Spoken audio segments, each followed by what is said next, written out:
dal leen ak jàmm commerçant yi nekk Sandaga daanaka am nañ lu ñuy woowee sursis daanaka ku nekk xam na démb moo nekkoon dernier délai balaa ndaraan ñi di dugg di rajaxe jëlee foofu marché bi di ko raser complètement sama naataango yi ñu laaj ko lan moo tax kon gouvernement bi nguur gi reculé Abdou Karim Fofana ak di Aly Ngouille Ndiaye reculé ñu laaj sama naataango lan moo waral li nu mel ne waaw yàlla jàppale commerçant yi ndaxte président Macky Sall dégg na leen réunion boo xamante ni commerçant yi ak autorités yi ñu ko doon def sama naataango yi ne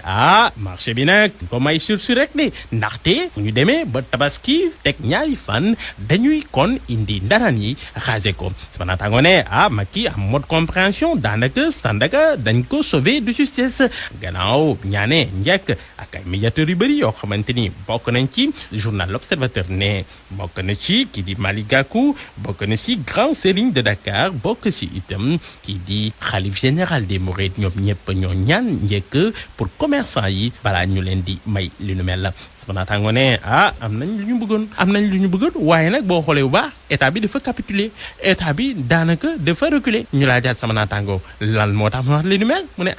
man commerçant jaaxal nañ ma chaque fois lii la ñuy wax daaw lii la ñu waxoon autorité bu ñu bëggee raser marché bi dañ leen newoon nañ leen may ñu jaay ba pare tabaski bi jeexee ñu mën a kon def luñ bëgg a def gars yi dañuy naqasaale ndaxte bi loolu jeexee bi ñu bëggee raser marché bi ñoom dañoo newoon seen bagage ñu ngi foofu nañ leen may ñu ñibbi si Ndakaaru kon yëf yi noonu la continuer ba tey jii nii daanaka def na 1 an sama naataango ne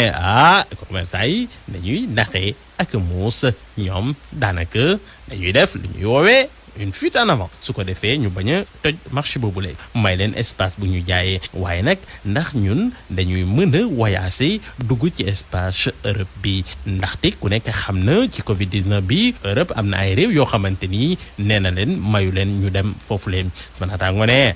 Sénégal nee nañ bokkul ci liste boobule moo ne de Union européenne nee woon na Sénégal mi ngi ci boobu ci liste boobule ñu laaj sama naataango lan moo xew journal Le Quotidien ne man de daal jot na dalal ambassadeur Union européenne Irène Mangasson lañ koy woowee ñu laaj Irène Mangasson Sénégal bokk na ci wala bokk mu ne man bu dee yàlla itam nañ ñoo xamante dëgg Sénégal bokk ci fu mu toll ni Sénégal techniquement bokk ci waaw loolu laa mën a wax journal L'Observateur ne waaw Irène Mangasson lan la nekk di wax sama naataango bi di L'Observateur ne ma wax leen nag tey lan moo tax gars yi wax reculer premièrement dafa fekk kii di ministre des affaires étrangères Amadou Ba jot na dalal kii di Irène Mangasson waxtaan ak moom ne ko yow lu nga wax noonu yow yaa ko wax wala lan la sama naataango ne bi ñu waxtaanee Irène Mangasson ci la changé ne techniquement Sénégal bokk ci ñu laaj waaw techniquement lu muy wax noonu loolu mooy laaj moom nag mu ne boo xoolee bu baax nu mu mënta mel Sénégal munoo voyager avant le 15 ndaxte ci lañ ubbi frontière aérienne ku rek xam na lu mel kon techniquement mënul nekk moo tax dañ ci war a liggéey su ko defee balaa ñu yegg foofu Sénégal bañ a nekk ci zone rouge boobu leen ma naataangoo ne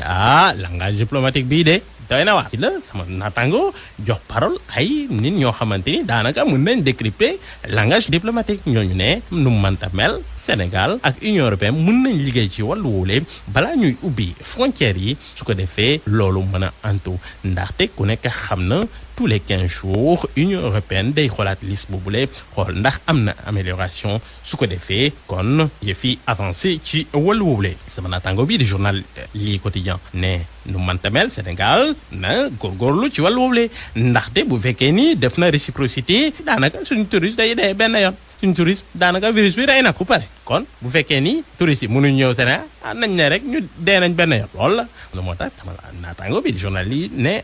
kii di Alioune Sarr ministre du tourisme dina waxtaan kon ak Union européenne dina leen dalal le 7 juillet di ñëw su ko defee ñu xam lu xew ci wàllu woowule lan moo xew ba ñaari nit ñoo xamante ni daanaka ci taay shinga lañ bokk nekk ay nitu Eumeu Sène dóor benn nit ba ñu gaañ ko mu jaaree fa ñàkk bakkanam sama naataango bi di L'Observateur ne gaa yu Eumeu Sène yooyu dañoo jàppoon ni kooku dafa bëggoon sàcc oto Eumeu Sène bi waaw daf ko bëggoon sàcc ñu jàpp ko buñ ko jàppee dóor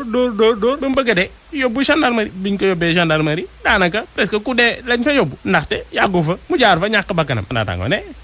looloo tax sax ñaari nit ñu njort ni ñoo def li nu mel jot leen arrêté te fu mu toll nii daanaka ñu ngi ci gendarmerie kii di Bamba Ndiaye moom daanaka génn na àdduna waaw sama naataango yi loolu lañ wax ancien ministre des affaires religieuses ci Abdoulaye Wade gaañu na ci hôpital principal bu Dakar démb sama naataango bi di l'Observateur ne Bamba Ndiaye lajj en un sachant de l'islam koo xamante ni daanaka xamoon na bu baax a baax l'islam nekkoon imam am xam-xam lool ci wàllu religion sama naataango yi ne kii di Bamba Ndiaye daanaka Covid-19 bi moo ko rey ndaxte ku nekk xam na amoon na ko moo tax ñu yóbboon ko internet ko ci hôpital principal bu Dakar sama naataango bi di journal L'As ne Bamba Ndiaye emporté par la Covid-19 le quotidien ne le dernier prêche de Bamba Ndiaye ndaxte imam la woon ñu jeexale sport ak journal record mi xëy wax ci match bi nara am ci dimanche bi diggante Liverpool bu Sadio Mané ak Aston Villa sama naataango ne